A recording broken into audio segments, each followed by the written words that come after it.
partir do versículo 34 aí. Então, convocando a multidão e juntamente os seus discípulos, Jesus lhe disse: se alguém quer vir após mim, negue-se a si mesmo, tome a sua cruz e siga-me. Pois quem quiser salvar a sua vida, a perderá. E quem perder a vida por minha causa e por causa do Evangelho, esse a salvará. De que adianta uma pessoa ganhar o mundo inteiro e perder a sua alma? Feche teus olhos por um instante. Senhor, eu quero desde já te louvar por essa mensagem. Eu sei que o Senhor tem tanto para nos ensinar, uma palavra tão conhecida. Quantas vezes nós já lemos, já foi ministrado nessa casa sobre os nossos corações, mas o Senhor sempre tem algo para falar, uma palavra pontual, e assim eu creio, Deus, não foi à toa essa mensagem. O Senhor quer nos ensinar nessa noite, e que assim seja. O Senhor encontre em nós esse coração aberto, um coração preparado pelas tuas mãos, para que dê frutos, ó Deus, a ti, e que tudo seja para glorificar e exaltar o teu nome. Eu te louvo e te agradeço em nome de Jesus. Amém? A gente vê aqui, ó, se alguém quer vir após mim, negue-se a si mesmo dia a dia, tome a sua cruz e siga-me. É todo dia, não é algo assim, uma vez no ano. É todo dia que nós precisamos negar a si mesmo, tomar a sua cruz. E o Evangelho, ele, com essa mensagem aqui que eu li, a gente percebe que o Evangelho verdadeiro de Cristo tem responsabilidades. É uma responsabilidade negar a si mesmo, tomar a sua cruz e seguir ao Senhor. Não é assim, é um oba-oba. Tem responsabilidades a ser cumpridas. Eu poderia aqui trazer, eu creio que todos nós gostamos de mensagens que nos motivam, motivacionais, não é? E a gente hoje percebe os coaching. Tem um movimento coaching que está tomando muita força. Antes era a teologia da prosperidade, agora é esse movimento coaching aí. E o que é isso? É muito perigoso, é gostoso ouvir, às vezes até os louvores a gente percebe que Jesus não é o centro. Começa a se colocar o homem no centro. E o coaching, ele vai explorar aquilo que você tem de bom. Aí você vai falar, beleza, maravilha. Só que o Evangelho verdadeiro, ele vai explorar aquilo que você tem de fraqueza. Esse é o Evangelho de Cristo. Porque o poder de Deus, ele não se aperfeiçoa nas nossas forças. Ele vai se aperfeiçoar nas nossas fraquezas. Então a gente precisa tomar muito cuidado. Tem alguns pastores que é coaching. Aquele do Lagoinha, André, esqueci o nome dele. Não é André Valadão, é o outro que saiu da Lagoinha. Fernandes. André Fernandes. Tem aquele David Leonardo. Eles são coaches. Thiago Brunet. Eu gosto de ouvir algumas mensagens deles. Mas a gente precisa tomar cuidado, porque não é o homem no centro, é Jesus. Então a gente tem que tomar cuidado com isso. O verdadeiro Evangelho tem uma cruz. E agora ninguém quer carregar a cruz. Eu não é. A gente gosta de mensagens que vai afagar o nosso eu, o nosso ego. É gostoso, às vezes a gente está tão acabado, né? E a gente põe lá um louvor que coloca lá uma massagem em nós, né? Porque coloca assim um louvor para nós. Nós não estamos exaltando o Rei da Glória, nós estamos exaltando, louvando a Ele. Nós estamos louvando a nós. Pode perceber as frases motivacionais, né? É sempre o eu na frente. Sempre vai ter o eu, o eu. Então a gente precisa tomar cuidado com isso. O Evangelho verdadeiro, para nos transformar. Então concorda comigo que a palavra verdadeira, genuína, ela confronta, porque é para mudança. Teve um culto que eu disse assim, sabe qual é o culto que é bom? É aquele que você sai chorando. Aí o irmão me falou, pastora, mas como assim, pastora? Eu falei, como assim a gente chorar com as nossas mazelas? É isso que Deus quer, que a gente se veja, seja confrontado através da palavra e falar, errei, pequei, para que haja o fruto do arrependimento. Nós estamos aqui para ser transformados, porque nós entendemos que somos pecadores. Nós não estamos aqui para alimentar o Adão, o velho Adão nosso. Não, nós não estamos aqui para isso. Nós estamos aqui para ser aperfeiçoados, transformados pelo poder da palavra de Deus. Então, todas as vezes que você chega, às vezes é uma palavra confrontadora. Você precisa se olhar.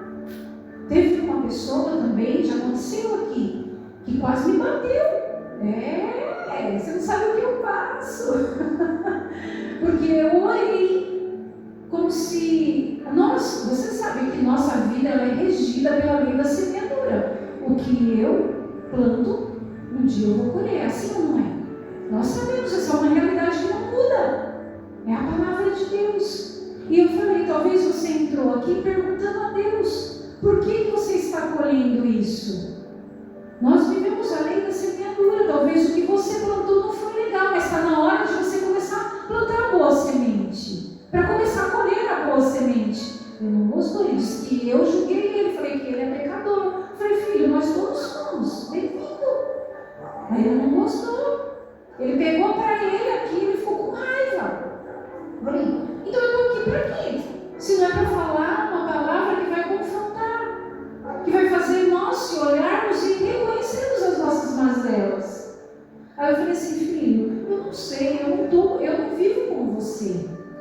É algo muito particular, seu e com Deus.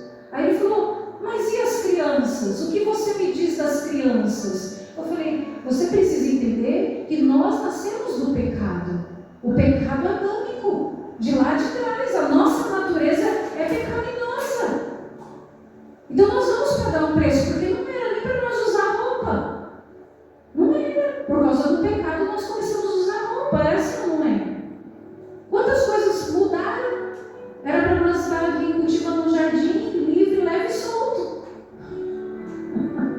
Mas, então as pessoas não conseguem entender esse pecado que nós já nascemos dele. Infelizmente, o homem foi feito para viver eternamente, não era para morrer.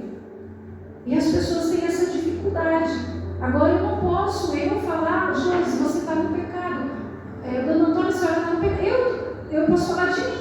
Eu estou pecando porque eu sei onde eu erro.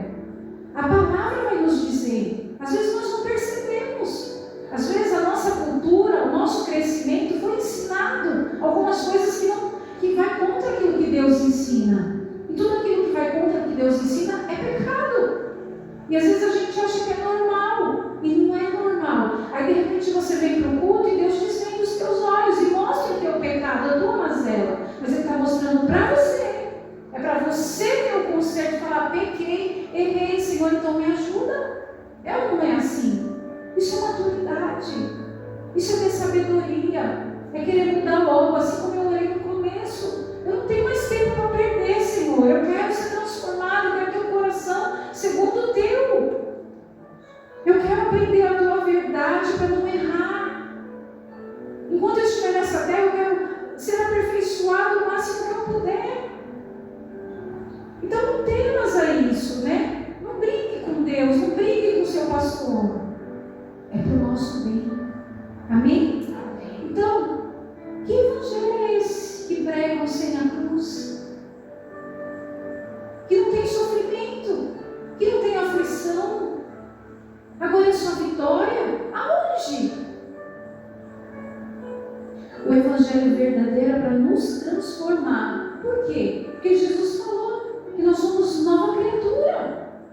Quando nós estamos em Cristo Jesus, e para ser essa nova criatura, nós precisamos passar por aperfeiçoamentos, por transformações diárias. E o grande perigo do evangelho sem cruz é perder a sua alma. Está lá, 35 e 36. Pois quem quiser salvar a sua vida, a perderá. E quem perder a vida por minha causa e por causa do Evangelho, esse salvará. De que adianta uma pessoa ganhar o mundo inteiro e perder a sua alma? Então, cuidado. Eu estava ouvindo uma reportagem e a pessoa falando que ela podia se prostituir, que ela podia tudo, porque ela estava na graça. Ah, que perturbação de mente é essa? Deus continua sendo santo. Deus continua dizendo que a prostituição é pecado. Aí eu falo, Deus, eu já falei esses dias sobre Ananias e Safira. Atos, a igreja de Atos já estava na graça, o Espírito já tinha descido e foram fulminados por causa de uma mentira. Que graça é essa? Cuidado com isso. E a primeira coisa que a gente percebe aqui, que o Senhor Jesus fala: quer vir após mim? Tem um preço. Eu sempre digo, né? Quando ele diz: vinde a mim, nós não precisamos pagar nada, né? É maravilhoso, é leve, é suave. Vinde a mim, todos vós que estáis cansados e sobrecarregados. Agora, quando Jesus fala: quer vir após mim? Eita, aí o negócio começa a estreitar, porque aí tem responsabilidades. E a primeira coisa qual é? Negue-se a si mesmo. E a gente anda tão cheio de nós, com essas teologias, né? Coaching. Cuidado. Quantos impedimentos colocamos para não servir ao Senhor? Eu creio que cada um aqui de nós tem vários impedimentos. Por exemplo, família, trabalho, tem tantas coisas. Mas eu quero ler uma passagem com você. Está lá em Lucas 14, 26.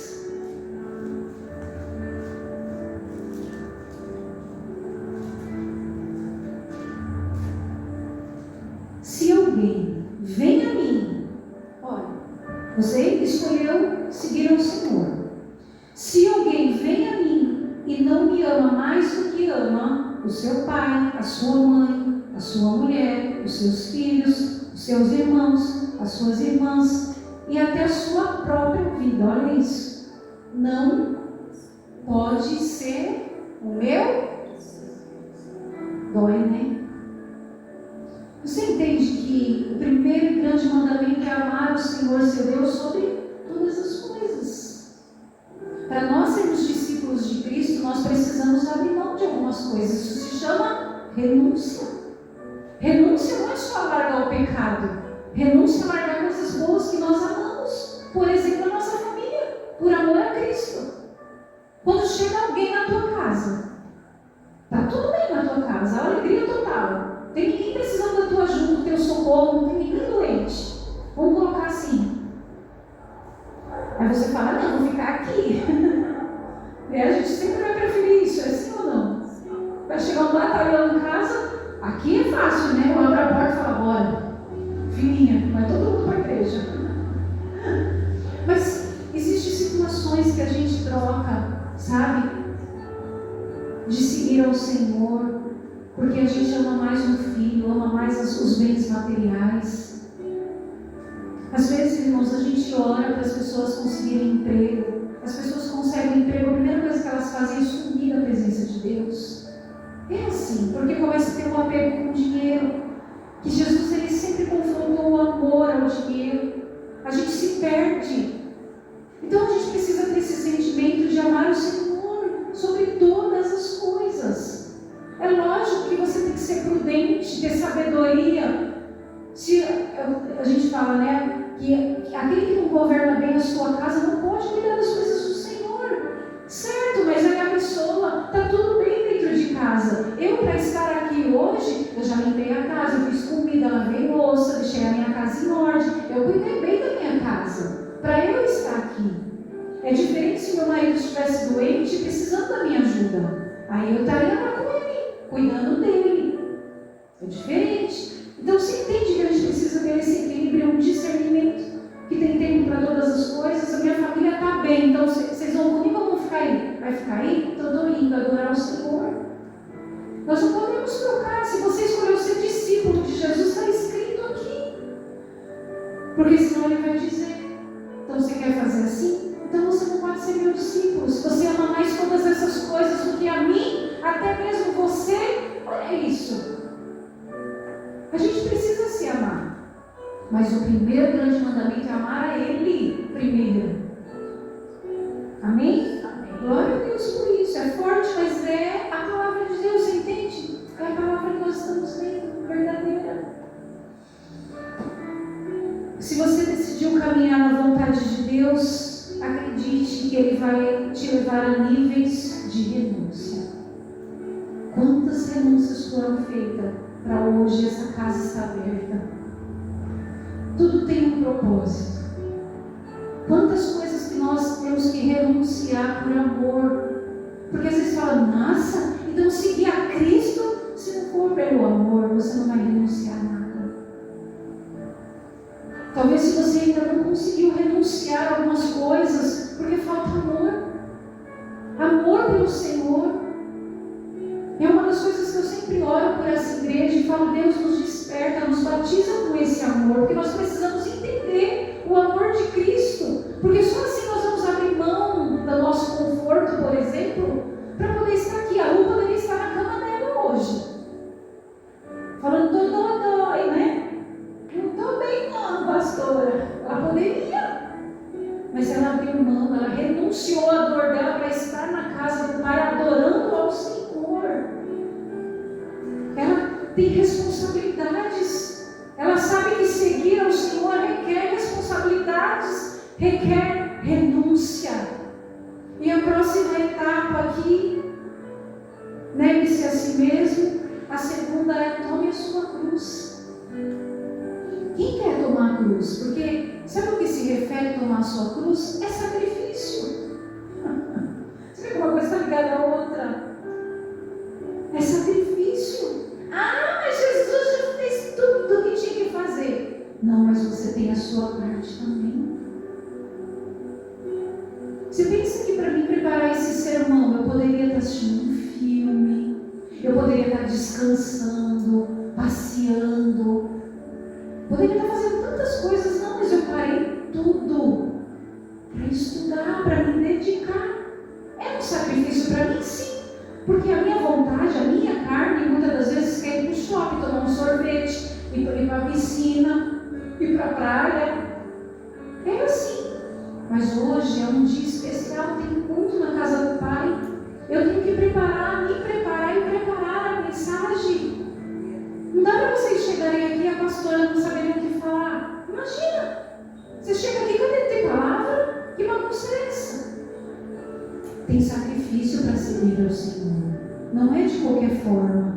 Nós vamos enfrentar oposição, perseguição, rejeição, as humilhações. Por quê? Por amor a Cristo. Por sacrifício. Eu vou enfrentar tudo isso. Essa é tomar a minha cruz. Agora, a primeira perseguição que aparece, a pessoa já solta a cruz e fala: estou indo embora. Quero mais Jesus não. É assim. E nós vamos passar. No mundo tereis aflições, mas tem de bom ânimo. É fácil ser cristão? Ser discípulo? Não é. E para nós não pode significar castigo. Pelo contrário, precisa representar um grande privilégio para nós. E eu quero ler 2 Coríntios, foi para mim 12, 10. Apóstolo Paulo, né? Eu acho tão lindo esse versículo. Que nível, meu Deus. Eu falo: Senhor, me leva para esse nível.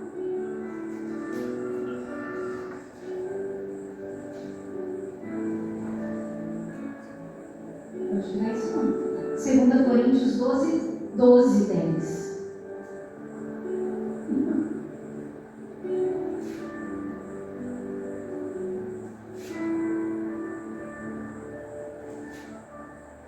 Isso. Por isso, sinto prazer, olha isso, nas fraquezas, nos insultos, nas privações, sente prazer. Apóstolo Paulo dizendo isso. Nas perseguições, nas angústias. Por quê? Por amor de Cristo. Porque quando sou fraco, então é que eu sou forte. Olha que lição para nós. Eu falo, Deus, toda vez que vier a perseguição, a angústia, o sofrimento, vamos ter prazer. Vai ser prazeroso. Por amor a Ele. É meio louco. É ou não é? É difícil.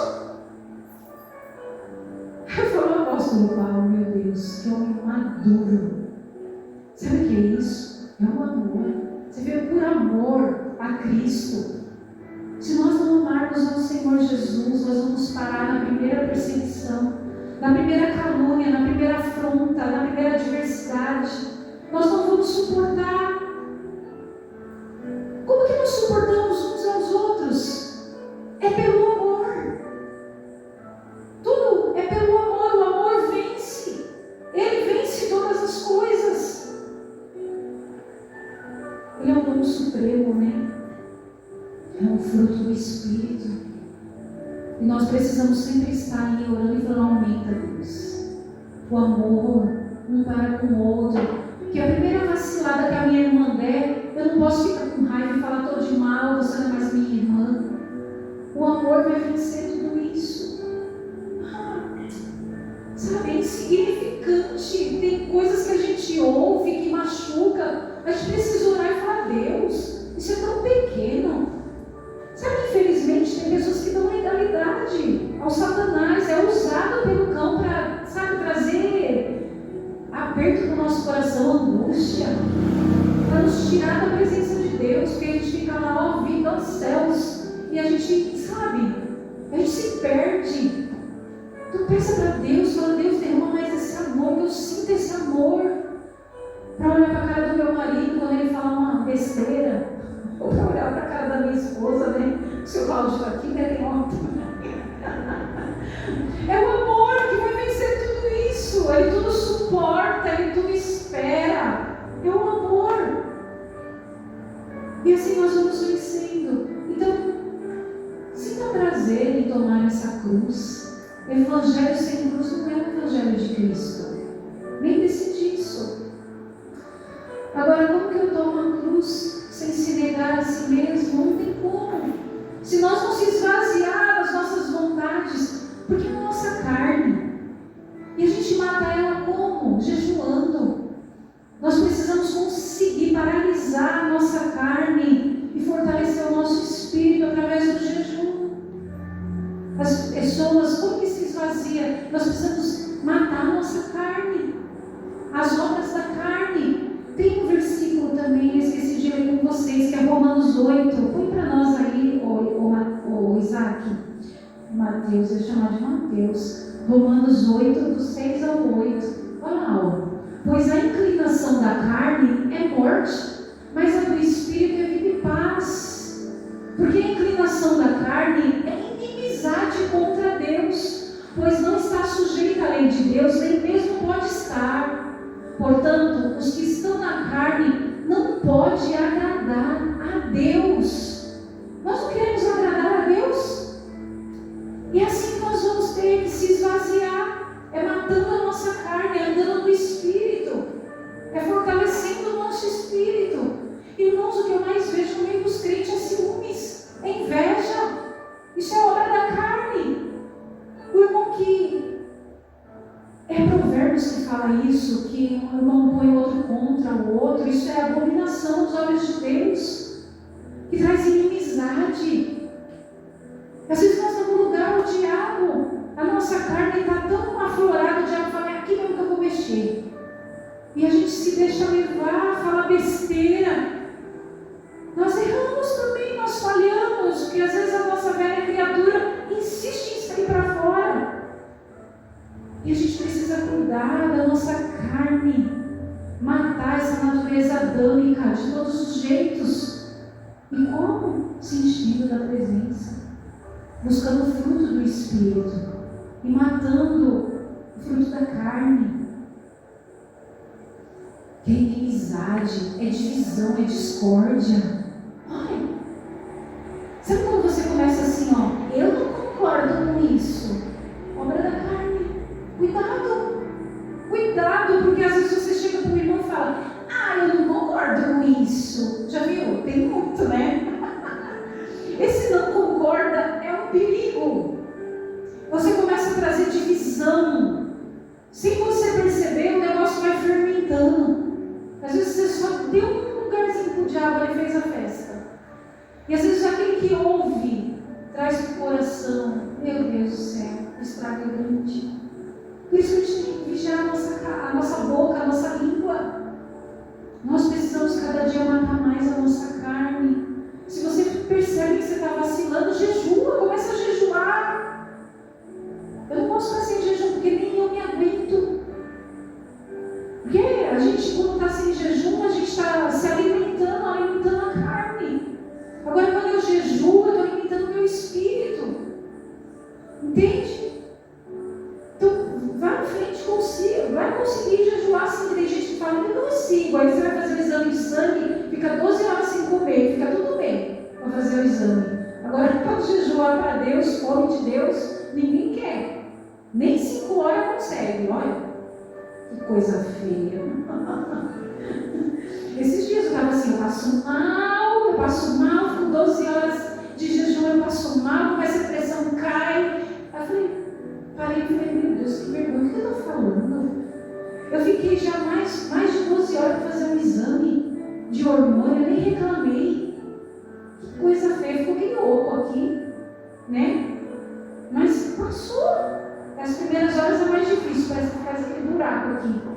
E fiquei bem, fiquei conversando com o Senhor, fiquei bem. Então eu sei que é assim, a gente é igual, só muito endereço. Tem aqueles que buscam mais, aqueles que buscam menos, né?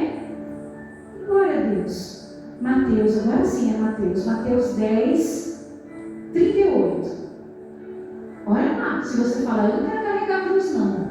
E quem não toma sua cruz e vem após a mim, não é digno de mim.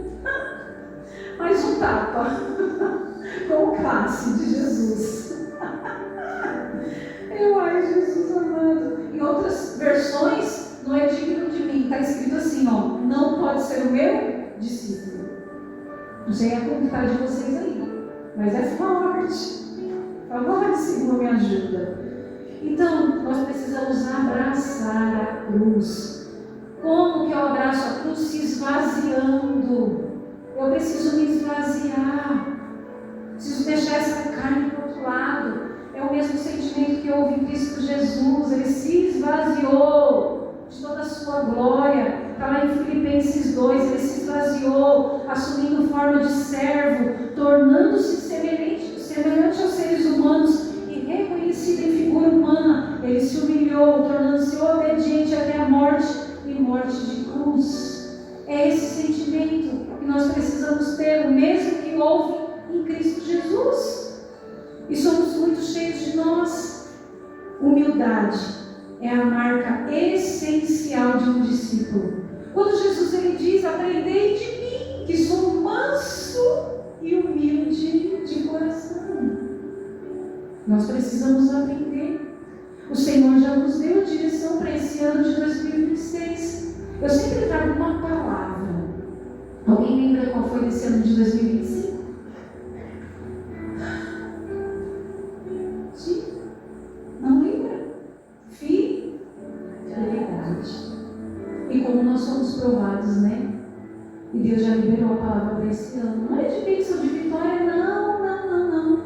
Porque eu falo assim, é o ano que você vai sair da miséria. Que você vai ganhar uma casa própria, um carro novo. Ai, como é gostoso ouvir isso. É bom demais. Aí o irmãozinho aqui perde o carro, perde a casa. Aí o outro consegue uma casa nova. Não dá para liberar a palavra assim. Um pode viver, o outro não pode. Sempre há uma direção para as nossas vidas de acordo com a vontade de Deus, a palavra de Deus. E aí nós passamos na ruína. Mas é bom. Quem aqui não ficou mais com a fé aumentada esse ano?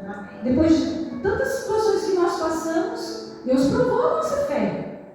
Nós precisamos ser provados. A nossa fé precisa ser purificada, aprovada por Deus. Então se prepare, porque Deus já liberou. Hoje foi a confirmação através dessa palavra. Glória a Deus.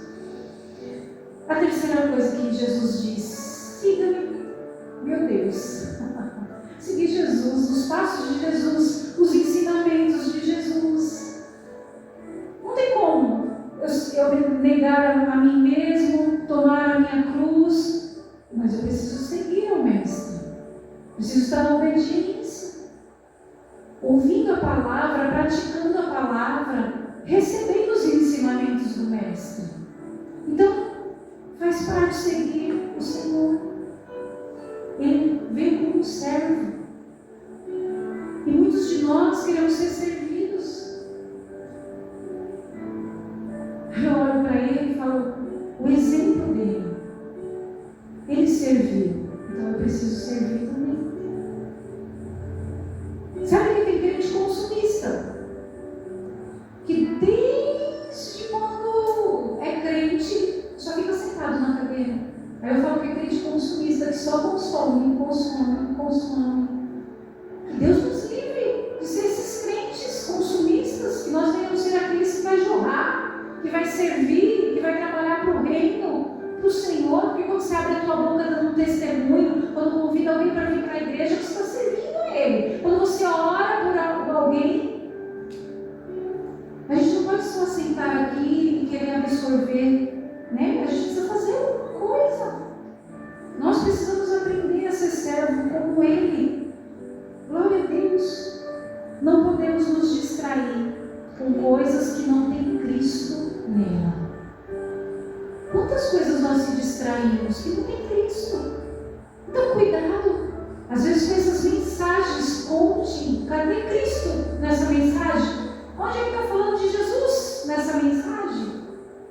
O que é que você tem se distraído que não tem Cristo?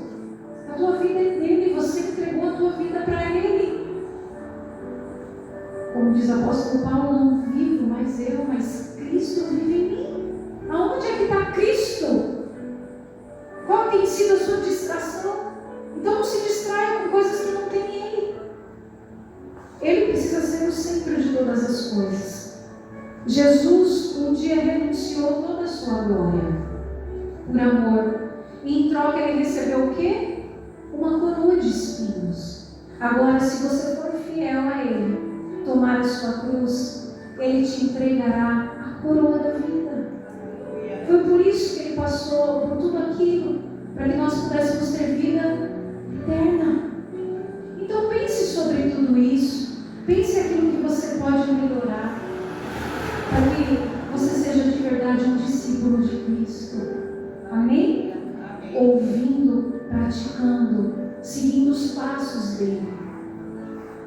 Jesus, ele era cheio de sabedoria para falar. E toda vez que ele falava, as coisas aconteciam. Então cuidado. Cuidado com o que você fala. Cuidado com a carne. Que sejam sempre palavras vindas do Espírito, para edificar, para unir, para trazer unidade. Que isso esteja gravado no nosso coração. Se você quer seguir ao Senhor, vinde após mim, negue-se a si mesmo, tome a sua cruz e siga-me. Amém? Glória a Deus. Pode ficar de pé, se você quiser aplaudir ao Senhor, porque Ele é Amém? Glória a Deus. Estenda tuas mãos para o alto. Que o Senhor te abençoe, te guarde, que a luz do Senhor resplandeça sobre a tua vida, que o amor de Deus, a graça do nosso Senhor Jesus e a comunhão do Espírito esteja sobre a tua vida.